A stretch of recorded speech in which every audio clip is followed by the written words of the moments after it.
Hey everyone, I'm here to teach you today about vertical motion. What goes up must come down. Today, in sports, analytics drive multi-million-dollar decisions. We're going to do a very simple example today involving baseball. Let's get to it. A baseball is hit off a bat with an initial velocity of 64 feet per second. He makes contact with the ball 2 feet above the ground. What is the maximum height, the apex of the ball? After how many seconds does the ball hit the ground?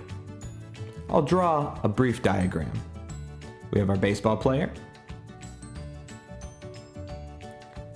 He makes contact with the ball 2 feet above the ground.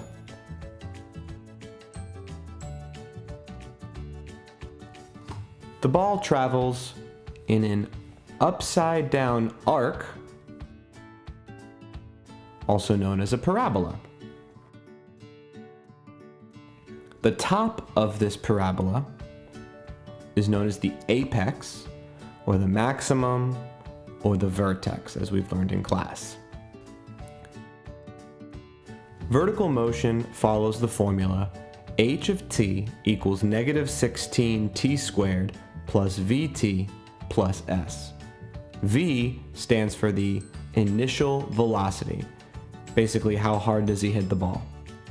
S stands for the initial height, or the starting position of the baseball.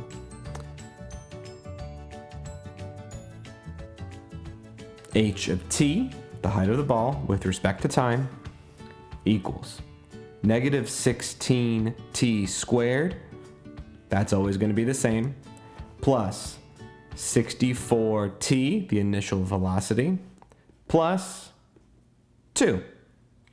Now let's see where the vertex is located. X equals negative b divided by 2a.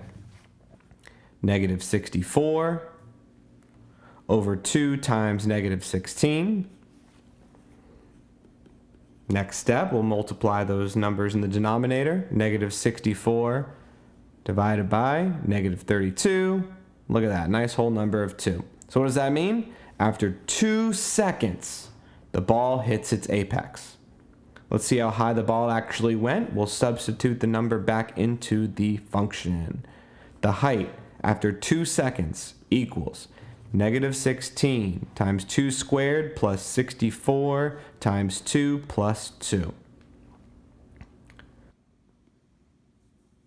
The height after 2 seconds is negative 16 times, let's just skip a step, say that's 4, is negative 64 plus 128 plus 2, comes out to 66. After 2 seconds, the ball is 66 feet in the air. 2 seconds, 66 feet, that's our apex. That's the maximum height of the ball. Let's answer the first question, 66 feet. All right, we have one more question to answer. When does the ball hit the ground? So we will set the function equal to 0 because we want to know when the height is equal to 0. Now let's solve the equation. Step 1, factor out the greatest common factor, which is negative 2. Left over is 8t squared minus 32t minus 1. Once again, that was the greatest common factor. And now we have a trinomial. We'll say 8 is our A term. Negative 32 is our B term. Negative 1 is our C term. Let's plug those three numbers into the quadratic formula. All right, here we go. X equals negative. Now b is negative 32 plus or minus the square root of negative 32 squared minus 4 times 8 times negative 1. All over 2a and 2 times 8.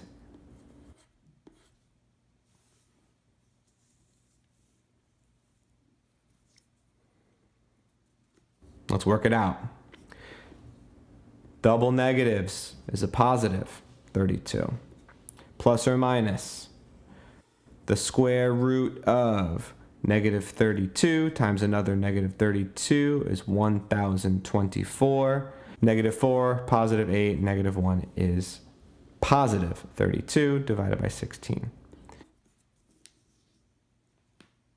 In the square root, we'll simplify 1024 plus 32 and just kind of go from there. So here we go. X equals 32 plus or minus the square root of 1076, all divided by 16.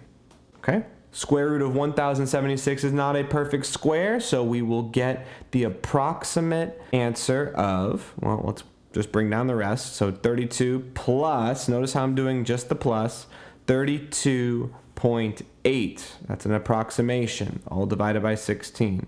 Can't use the negative solution because we will get a negative answer. We know time can't be negative. So in the numerator, I have 64.8 divided by 16. Type that into our calculator and we have an approximate answer of 4.05. And remember, that is time. That is 4.05 seconds. That's how long it takes for the ball to hit the ground. If you found this video to be helpful, like, share, and subscribe. We'll see you next time.